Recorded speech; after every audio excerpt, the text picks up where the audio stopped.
Buenas tardes a todas y todos. Bienvenidas a esta tercera entrega del certamen de microrrelatos organizado por nuestra asociación Afra Mujeres, Feministas Radicales de Andalucía. Este año, nuestra velada se celebra en un contexto de urgencia y compromiso, la Semana de la Vergüenza Pederasta. Hemos decidido poner el foco en la violencia más silenciada y dolorosa, la violencia contra la infancia. Lo hacemos bajo el paraguas de una movilización que recorre todo el territorio nacional, la campaña Reto Gulabi. El Reto Gulabi, que se ha desarrollado desde el 22 de junio hasta hoy, es una campaña colectiva del movimiento feminista para sensibilizar y denunciar los abusos sexuales a la infancia, ASI. ¿Y por qué se llama Gulabi? Pues nos hemos inspirado en la India. Las Gulabi Gang, la banda del rosa, son un grupo de mujeres vestidas con saris de color rosa que se unieron para defenderse de la violencia machista, los matrimonios infantiles y la impunidad de los abusadores. El rosa fucsia no es para ellas un color de delicadeza, sino de fuerza colectiva, valentía y unión frente a la violencia silenciada. Hoy nosotras adoptamos ese color para decir que la infancia se defiende. Con este reto reclamamos prevención, formación especializada, justicia reparadora y, sobre todo, tolerancia cero. Invitamos a subir a Teresa Domínguez, Oliva, Beli, Julia y Nerea para leer el manifiesto de la campaña.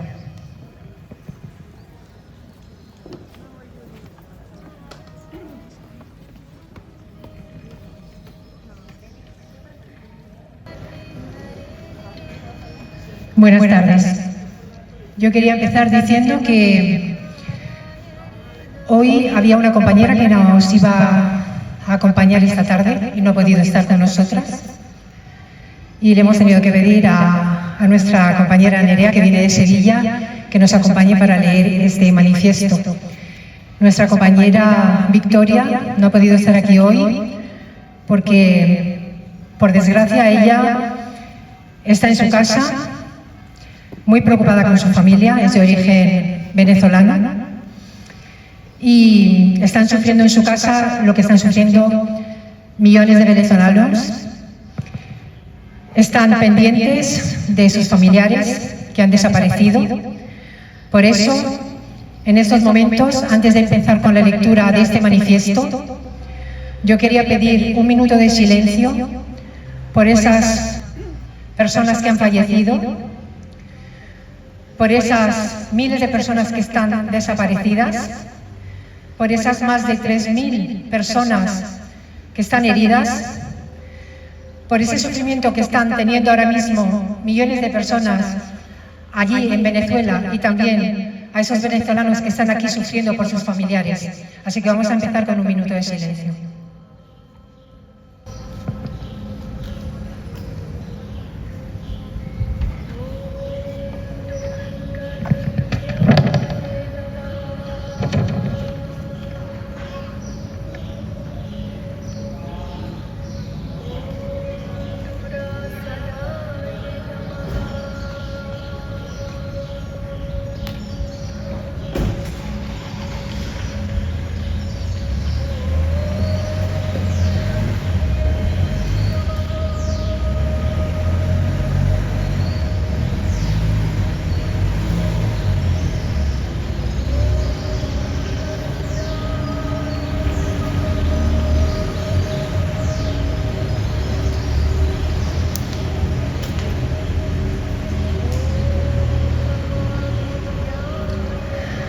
Así que todo nuestro amor y toda nuestra solidaridad para Venezuela y para todos los venezolanos allí y aquí en España. Y empezamos con el manifiesto contra la violencia sexual hacia la infancia en el Día de la Vergüenza Pederasta 2026. El silencio no protege a la infancia.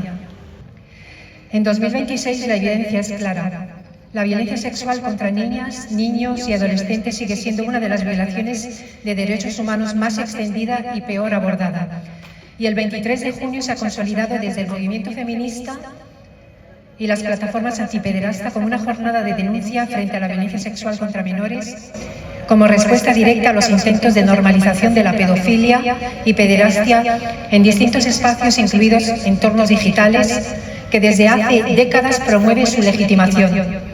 Este año vestimos de rosa en homenaje, como ha dicho mi compañera, a las mujeres de la Gulabi Gang de India, un movimiento de mujeres que nació para enfrentarse a la violencia machista y la impunidad allí donde las instituciones no protegen a las víctimas. Nos unimos en una campaña estatal para visibilizar esta realidad y sostener una reivindicación común, la protección efectiva de la infancia frente a toda violencia sexual contra ella, con un objetivo compartido: romper el silencio, fortalecer las redes de apoyo y situar esta violencia en el centro del debate público y político. Esto es una violencia estructural y masiva. Los datos disponibles procedentes de organismos internacionales, investigaciones académicas y entidades especializadas mantienen una constante alarmante. 1 de cada 4 niñas y 1 de cada 6 niños sufren violencia sexual durante la infancia o la adolescencia. En torno al 85% de los casos, el agresor pertenece al entorno cercano o al familiar. La inmensa mayoría de los agresores son hombres. En España, el 42% de los más de los 22.000 delitos contra la libertad sexual es contra menores. La infradenuncia continúa siendo masiva debido al miedo, la dependencia, la vergüenza, las amenazas y la falta de protección institucional. Solo se denuncian el 15% de los casos.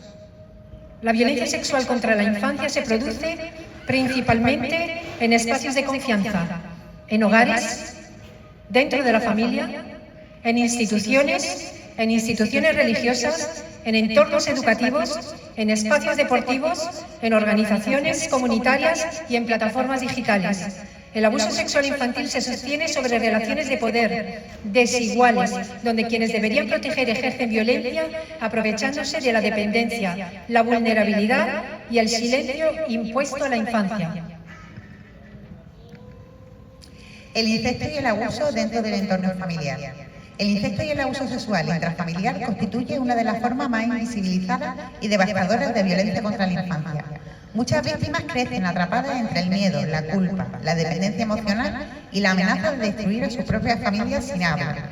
Romper el silencio implica en demasiadas ocasiones perder vínculos familiares, ser cuestionada, atravesar procesos judiciales revictimizantes y convivir con la sospecha permanente sobre su propia palabra. La infancia no debería cargar con el peso de sostener el equilibrio de estas familias atravesadas por la violencia. La explotación sexual digital en la infancia. A esta realidad se suma el crecimiento de la violencia sexual ejercida contra menores en el entorno digital. Organismos internacionales alertan del aumento del grooming, la extorsión, la difusión de material de abuso sexual infantil y la actuación de redes pedocriminales organizadas que operan a escala global mediante plataformas digitales, sistemas cifrados y mecanismos financieros opacos.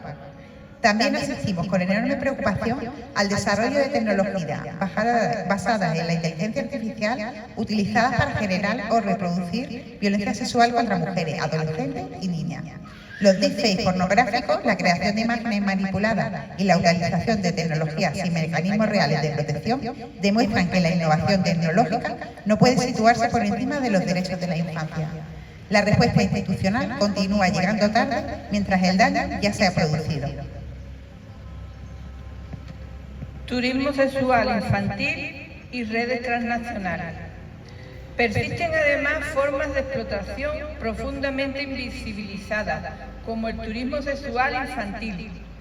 Cada año, hombres de países occidentales viajan a contextos empobrecidos con el objetivo de acceder sexualmente a menores, especialmente niñas, aprovechándose de la desigualdad económica, la pobreza, la desprotección institucional y la impunidad internacional. El turismo sexual infantil no es un fenómeno aislado, forma parte de un sistema global de explotación sostenido por redes organizadas, corrupción y falta de persecución efectiva en estos delitos. La protección de la infancia no puede detenerse en las fronteras. Cuando el poder protege al abuso. Los grandes casos internacionales de explotación sexual han demostrado que el abuso contra menores puede mantenerse durante años cuando confluyen dinero, poder, silencio y protección institucional. La violencia sexual contra niñas y adolescentes no se sostiene únicamente sobre agresores individuales, se sostiene también sobre redes de facilitación, estructuras de encubrimiento, relaciones de infancia, mecanismos de intimidación y culturas de impunidad que priorizan la protección de las élites antes que la protección de las víctimas. Caso Stein. Cuando la reputación de determinadas instituciones o figuras de poder pesa más que la verdad de quienes denuncian, el mensaje que recibe la infancia es devastador. Hay personas intocables y dolores que no merecen ser escuchados. Durante décadas, distintas instituciones ocultaron, minimizaron o silenciaron abusos sexuales cometidos contra menores, bajo estructuras de autoridad moral, educativa o religiosa. El reconocimiento tardío de miles de testimonios de víctimas confirma que hablamos de un problema estructural sostenido por dinámicas de encubrimiento y protección corporativa.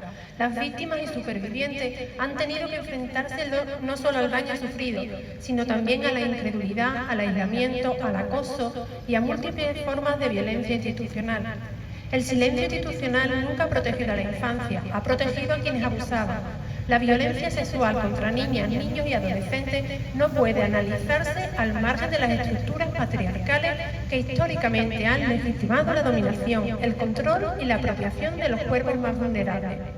El patriarcado ha construido durante siglos una cultura donde la autoridad masculina se considera incuestionable, la infancia ocupa una posición subordinada y las víctimas son silenciadas o desacreditadas cuando denuncian. La pederastia no surge en el vacío, se alimenta de relaciones desiguales de poder, de la cultura de la obediencia y de sistemas sociales que continúan protegiendo más fácilmente la reputación masculina que la seguridad de niñas y niños.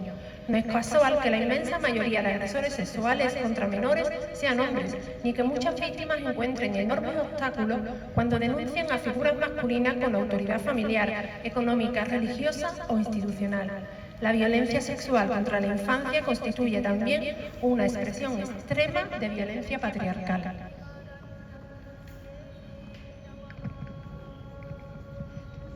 Existe un hecho especialmente grave, cuando las denuncias de violencia sexual contra menores se producen fuera de las instituciones legitimadas socialmente. La sospecha recae de forma inmediata sobre las víctimas, sobre las madres y sobre quienes denuncian.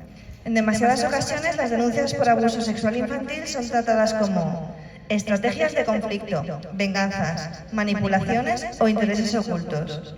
La infancia es obligada a demostrar reiteradamente su sufrimiento mientras el sistema cuestiona su credibilidad.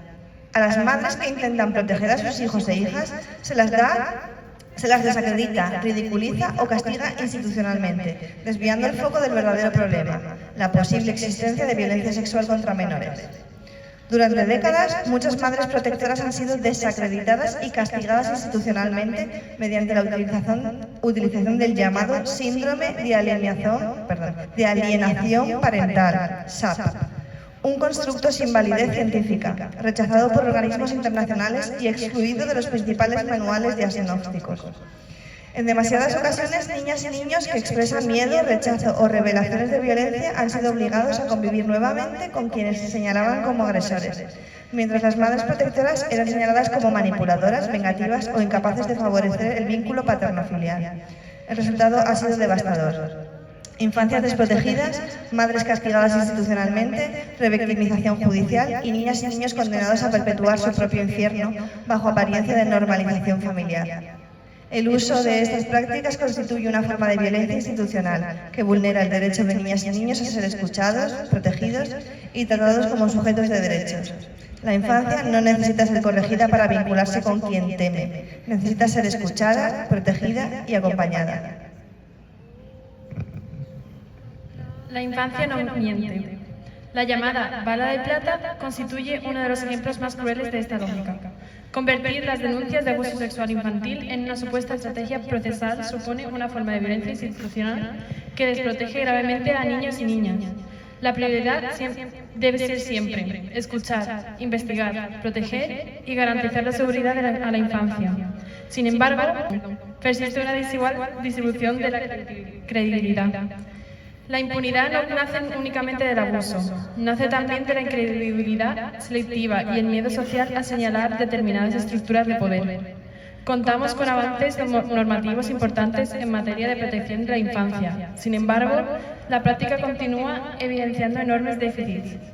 Dificultades de detención temprana, desigualdad territorial en recursos especializados, formación insuficiente, procesos judiciales revictimizantes, falta de coordinación institucional y de protección de víctimas y madres protectoras.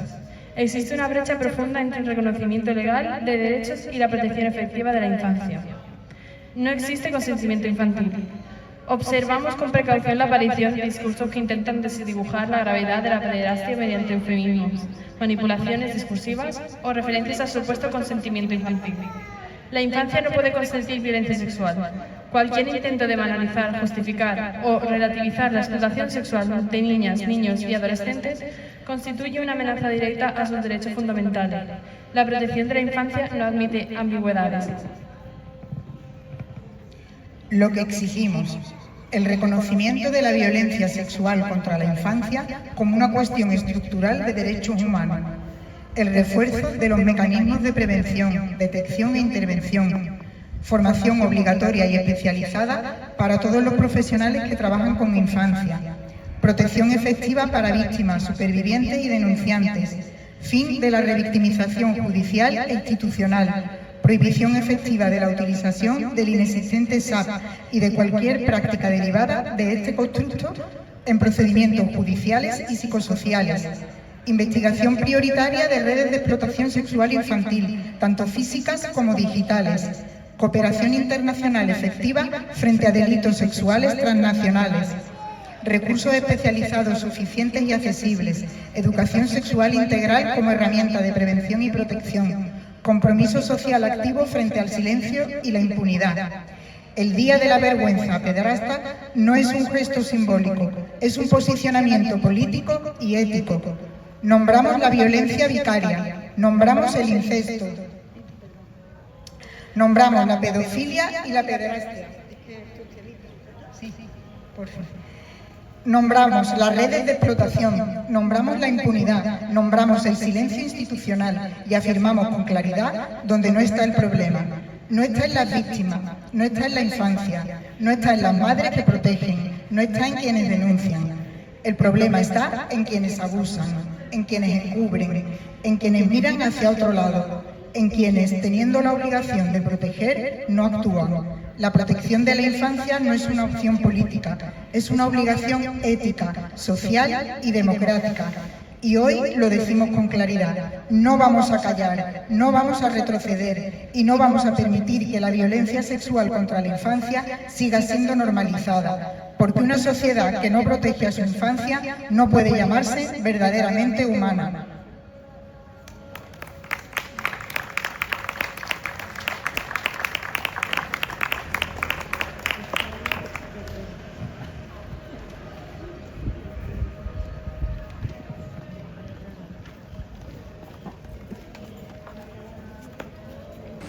Tras la lectura del manifiesto, vamos a dar paso al bloque central de esta velada, la literatura. Este año, la tercera edición del certamen de microrrelatos feministas contra la violencia machista ha querido poner el foco en una realidad especialmente dolorosa e invisibilizada: la violencia ejercida contra la infancia. Decenas de mujeres han respondido a esta convocatoria a través de relatos que denuncian, recuerdan, nombran y rompen silencios. Historias breves, pero profundamente conmovedoras, que nos recuerdan que la palabra también puede ser una herramienta de justicia. Para la difícil tarea de seleccionar las obras ganadoras, hemos contado con un jurado de excepción, formado por 2 mujeres de reconocido prestigio y una sólida trayectoria literaria y profesional. Sonia Herrera Collado, periodista, poeta y escritora jerezana, comprometida desde hace años con la visibilización de las experiencias de las mujeres a través de la comunicación y la creación literaria, que además repite como miembro del jurado tras haber participado en la primera edición de este certamen. Y Rosa García Perea, escritora, editora, poeta, promotora de la lectura, con una amplia trayectoria en los ámbitos de la narrativa, la poesía, la edición y una destacada labor de apoyo a nuevas autoras y autores desde el mundo editorial. A ambas queremos agradecerles su tiempo, su sensibilidad y el rigor con el que han asumido esta responsabilidad. Comenzamos leyendo los microrrelatos seleccionados y serán las propias autoras que estén aquí presentes, si no se los leemos otras, quienes nos regalarán la lectura de su microrrelato, poniendo voz a unas historias que nos interpelan y nos invitan a reflexionar sobre las múltiples formas de violencia que siguen afectando a mujeres, niñas y niños. Nerea, por favor, subes.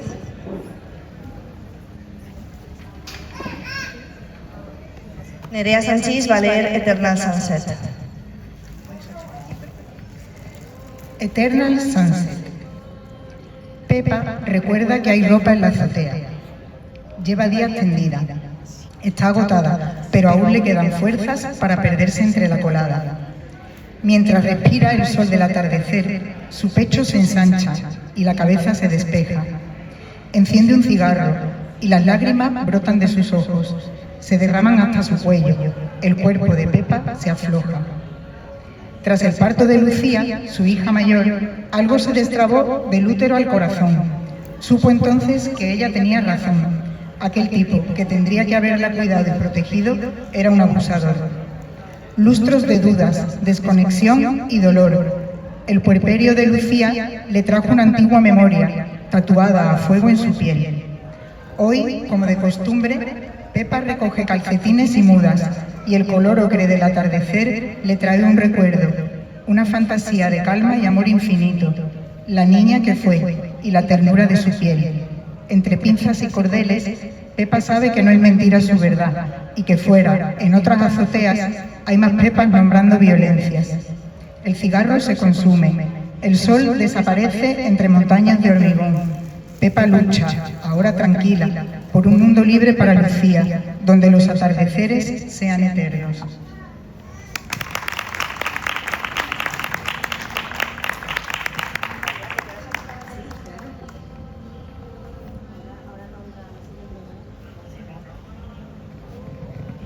Inani, de María Collado.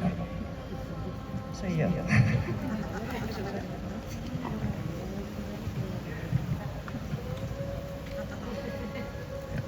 Suena una melodía infantil casi imperceptible.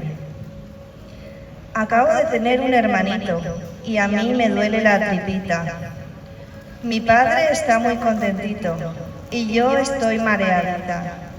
Mi madre está muy tristecita y yo estoy muy cansadita. Inani, inanú, inani, inanú. La voz infantil deriva en un estado de delirio.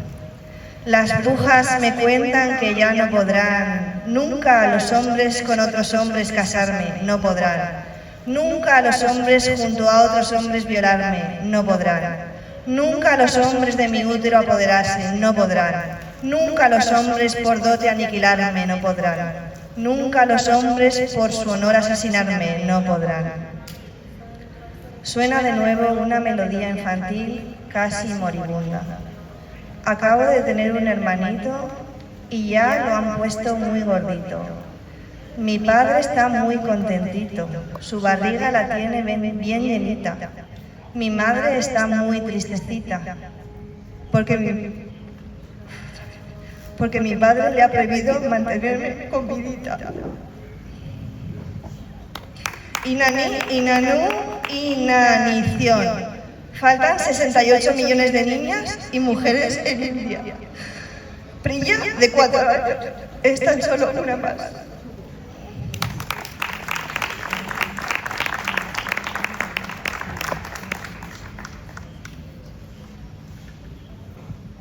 Invitamos a leer su relato a Ana María Grigorescu, Puños que no me detienen.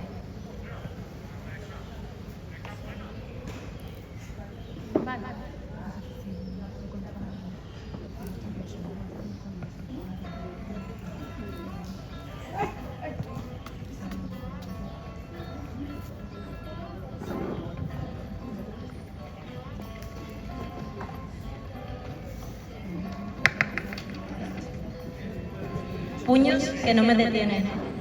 Ana María Grigorescu. Cada golpe era un recordatorio de que mi cuerpo no me pertenecía. La puerta cerrada resonaba con mis lágrimas y sus gritos. Mi cuerpo sangraba, pero mi voluntad no. Aprendí a caminar ligera, a esquivar la tormenta que llegaba de su puño. Una noche, la tormenta pasó de largo. Salí. Y por primera vez mis pasos fueron míos. Voces que intentaron quebrarme. Eres demasiado sensible, decía. Si me quisieras, harías lo que te digo. Palabras como cuchillas, invisibles, cortaban mi confianza. Con cada comentario, mi reflejo se distorsionaba. Ya no reconocía a la mujer que era. Pero en el silencio de mi habitación recordé mi nombre, mis sueños. Los reconstruí, uno a uno, hasta que mi voz volvió a tener fuerza.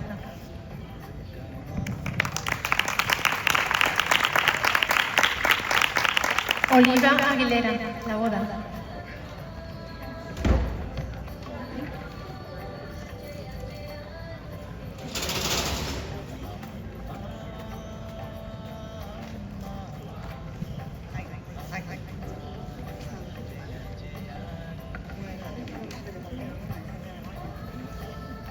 El humo del incienso inunda la habitación. Mera, bajo el sari, espera sentada que se inicie el rito del matrimonio. El rojo del sari no es el rojo de las celebraciones, sino el de una herida abierta en la infancia. Los pendientes demasiado pesados para su edad la hacen inclinar la cabeza hacia adelante. Su corazón es un pozo de pesar y lamento. No entiende por qué ayer corría tras los bueyes en el campo y hoy es una mercancía precintada por la tradición. En su muñeca, los brazaletes de cristal tintinean como grilletes dorados, recordándole que su cuerpo ha dejado de pertenecerle para pasar a manos de un hombre que podría ser su abuelo. Este ritual no es cultura, es violencia estructural. No hay consentimiento posible donde no hay autonomía.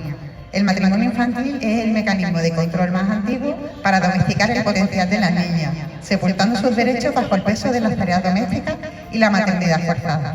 Cada nudo atado a su vestido es un candado a su libertad. Mera mira el fuego sagrado, pero no ve, solo las cenizas de su sueño.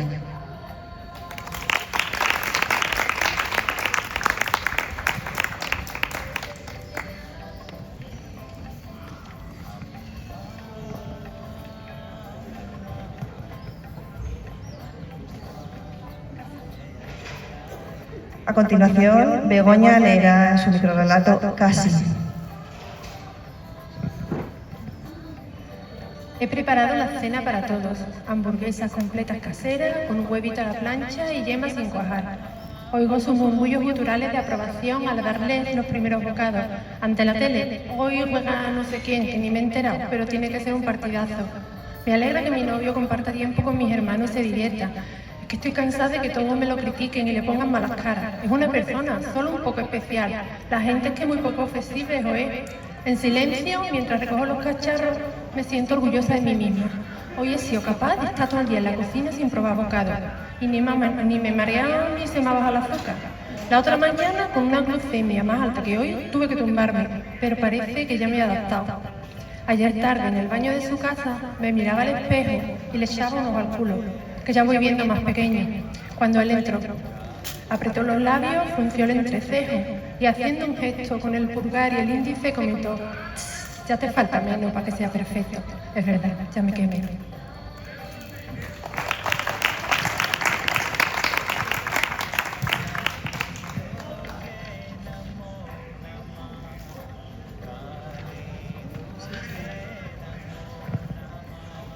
Ahora Ahora, por favor, Julia, sube a leer tu microrelato titulado La última nota de la libreta.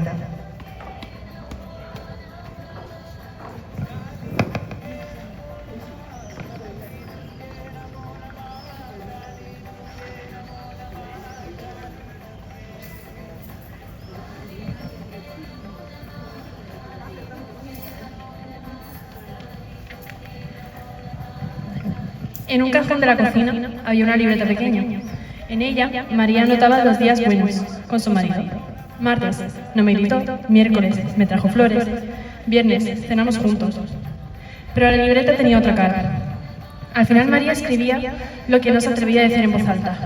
El sonido de sus propios huesos crujiendo contra el marco de la puerta y esa forma en la que él pedía perdón llorando, como si sus lágrimas podían borrar los moratones. La noche del sábado no hubo anotación, solo el ruido de un jarrón estallando contra la pared y el silencio. A la mañana siguiente, su madre fue a visitarla, porque María no contestaba. Encontró la casa demasiado en orden, como si alguien hubiera intentado fregar hasta el alma de la casa. En la mesa de la cocina se encontraba la libreta de María, abierta por la última página escrita. No es culpa suya, mamá, decía la nota con una letra temblorosa. Es que yo no supe quererlo mejor. Te quiero, mamá. La madre de María se quedó paralizada. Se sentó en la silla. Vio una mancha de sangre seca sobre la palabra mucho.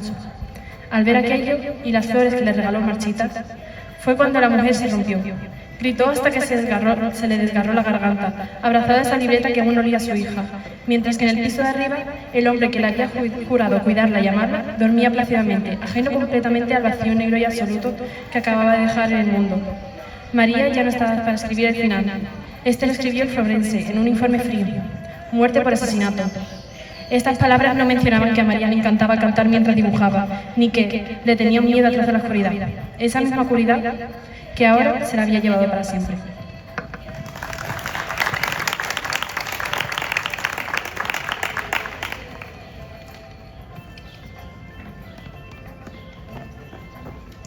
Mi querida niña, de Susana Fernández. ¿Sube?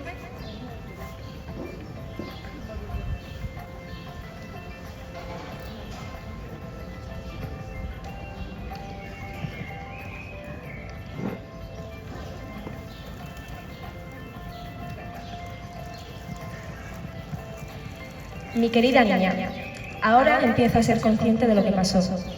Todo empezó a cubrirse de negro y gris, cuando en plena inocencia apagaron tu ser. La alegría constante iba cayendo en pozos, de los que salías con fuerza, aunque tu mirada apenas brillaba, con demasiada resiliencia, enmascarada de sonrisa la transparencia perdida, el abuso volvió hacia ti, hasta que el dolor superó el silencio. Tras el tormento y el duelo empezaste a renacer con un color ilimitado, luz clara y voz alzada. Mi querida Jimena, amarte es la primera elección y lección que me has enseñado.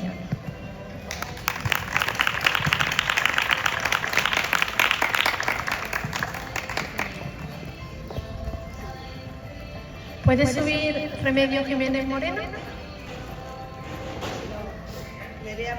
Nerea lo va a leer. Su relato es La contrahecha.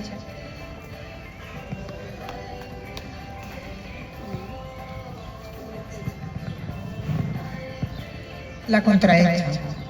Mercedes cosía en el cuarto de la azotea. Buscaba siempre el sol. Apenas salía, y cuando lo hacía, no abultaba más que una chiquilla que caminaba con pasos breves. Era una lástima que solo se reparase en eso. Si le hubiera mirado la cara, habrían disfrutado de sus ojos negros y profundos, siempre sonrientes, y de sus pestañas rizadas, casi tanto como su larga melena, que a veces recogía en una trenza sobre su cabeza. Aún así, Mercedes nunca tuvo pretendientes. Ella supo que sería así el día en que, después de muchos meses, pudo al fin ponerse de pie y mirarse en la luna del espejo. Allí observó ese bulto horrible que sobresalía de su espalda rota. Acababa de cumplir 11 años y su madre la esperaba en la sala con sus hermanos y su padre.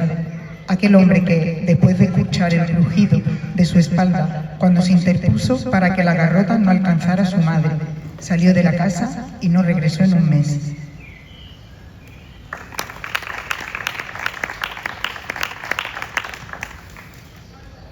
Teresa Domínguez va a leer su microrrelato titulado La caja azul.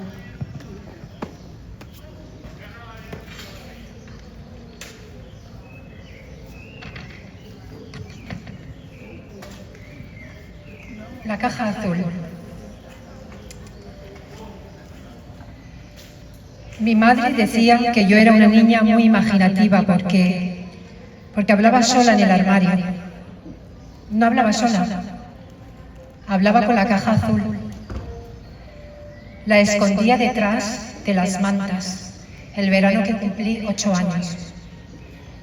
Dentro guardaba cosas importantes. Una pulsera rota, un botón con piedras brillantes, una foto de mi gato, un bolíndre y los papeles donde escribía cosas secretas por la noche.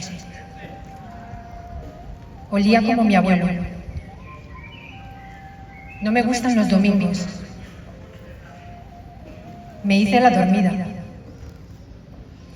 Un día la caja azul me la hizo añicos y entonces aprendí a guardar esas cosas secretas, pero dentro de mí. Años después entendí que algunas mujeres también son niñas cuando el miedo les dura toda la vida.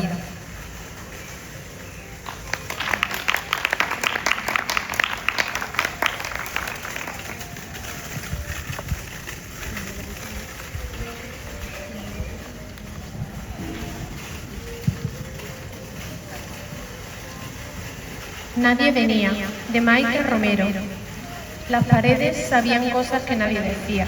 Yo las escuchaba crujir por la noche, como si quisieran avisarme, pero ya era tarde cuando las puertas se abrían. Aprendí a hacerme pequeña, a desaparecer sin moverme, a no mirar. Pero siempre había manos que me encontraban, labios que no eran de cariño, cuerpos que invadían el mío mientras yo me quedaba quieta, muy lejos de mí. Después venía el silencio. Me limpiaba como podía, me secaba las lágrimas con la manga y volvía con mi hermana. Ellos dormían, yo los abrazaba fuerte, como si pudiera construir un muro con mis brazos, como si pudiera detener el mundo. Mi madre estaba allí y no estaba, perdida en algo que la arrastraba lejos de nosotras. A veces me miraba con amor. Yo quería creer que con eso bastaba, pero no bastaba, nadie venía, y así crecí, aprendiendo que el peligro puede tener rostro humano, que el hogar puede romperte, que una niña también puede convertirse en refugio, aunque nadie la protegiera a ella.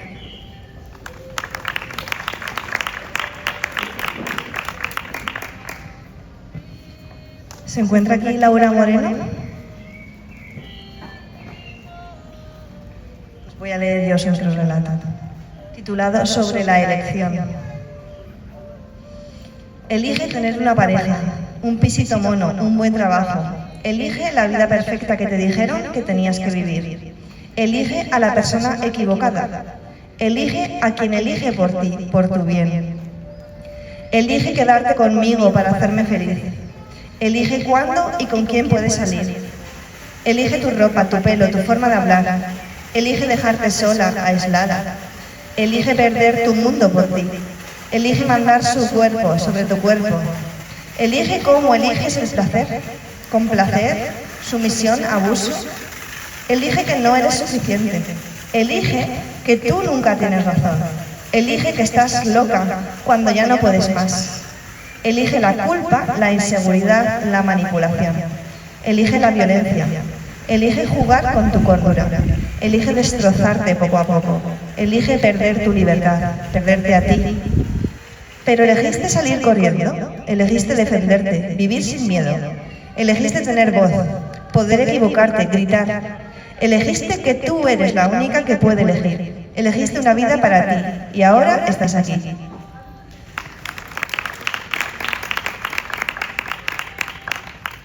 Invitamos a Sonia, nuestra jurada, a subir, porque nos acercamos al momento final, que es la lectura del fallo del jurado.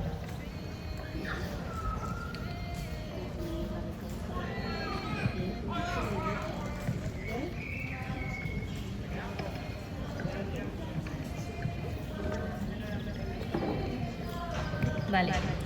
Bueno, ha sido muy difícil, la labor de este jurado ha sido difícil, siempre se dice que es difícil, pero en este caso lo ha sido porque porque todos los relatos y todos los textos estaban escritos con emoción.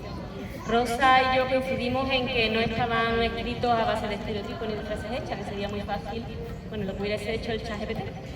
Pero todo estaba escrito con el corazón, y al escucharos a cada una de vosotras leerlo, pues ha quedado clarísimo que estaban escritos con el corazón.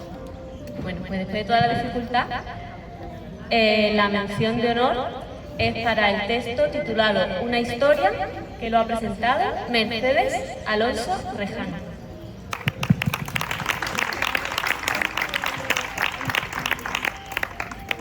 Lucila, ¿quieres leer tú el microrelato?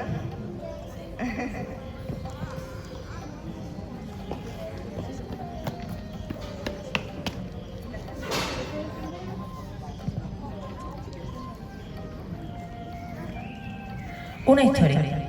Mercedes Alonso Rejano. Aquella noche empezó como tantas otras, con el sonido de una puerta cerrándose demasiado fuerte. Marta dejó de respirar por un segundo. Sabía lo que venía. Había aprendido a medir el fuego, a medir el peligro en cada gesto, en cada silencio que se rompía. El cuarto olía a miedo. Su padre avanzaba con pasos irregulares y su madre, Ana, evitaba mirarlo. La violencia física llegaba primero, pero no era lo único. Las palabras irían más hondo, repitiéndoles que no valían nada. Ana ya casi no respondía. La violencia psicológica la había encerrado en sí misma. Marta también era parte del daño. Su padre la usaba para castigar a su madre. Gritos, amenazas, golpes que dolían a ambas. Violencia vicaria, un dolor que no terminaba nunca. En la escuela, Marta se volvía invisible. A veces tenía hambre, otras solo cansancio. Había dejado de ser niña para sobrevivir, cuidando a su madre en silencio. Pero aquella noche fue distinta. Cuando todo parecía repetirse, Marta habló. No gritó, pero su voz se quebró. Días después, alguien escuchó de verdad. No fue un final feliz inmediato, pero sí un comienzo.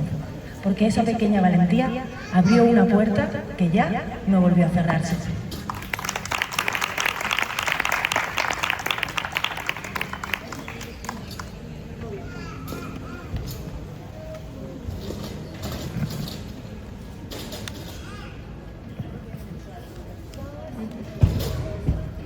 Bueno, también en nombre de mi compañera, Rosa García Perea, que también ha sido un lujo poder participar en el jurado con ella, pues toca desvelar el nombre de la autora y del texto ganador.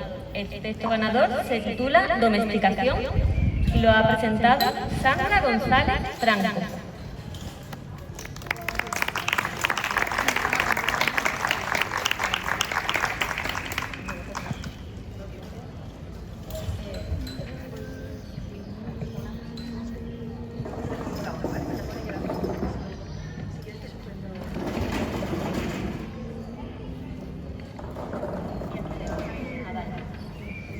Domesticación. El animal habitaba aquella casa desde siempre, sentado a la mesa, ocupando los silencios, respirando al otro lado de las puertas. Su abuela aprendió a soportarlo. Decía que eran otros tiempos, que una mujer debía aguantar por sus hijos. Su madre, en cambio, encontró una rendija y huyó, antes de que el miedo terminara devorándola por completo. Mientras le cepillaba el pelaje, ella aprendió lo suyo, a limarse los colmillos en secreto y a reconocer la amenaza bajo su propio techo, agazapada entre palabras suaves y sonrisas amables. Aquella tarde llevaba una cesta para la abuela. Cuando cruzó el umbral, comprendió que el lobo seguía allí.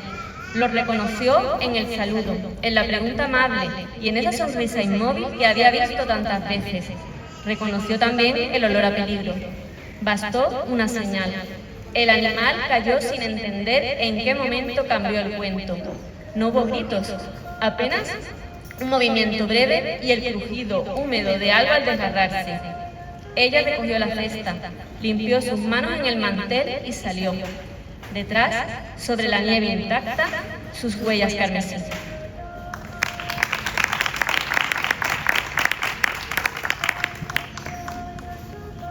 Queremos dar las gracias a todas las autoras por prestarnos su voz. Y para finalizar, os invitamos, que aún estáis a tiempo, a participar en el reto Gulabi. Es muy simple, haced una foto con un pañuelo rosa y un cartel donde diga #La infancia se defiende. y podéis compartirlo en redes para visibilizar que proteger a la infancia es una responsabilidad colectiva. Muchas gracias por acompañarnos a Afra Mujeres en esta noche de lucha y literatura. Buenas noches.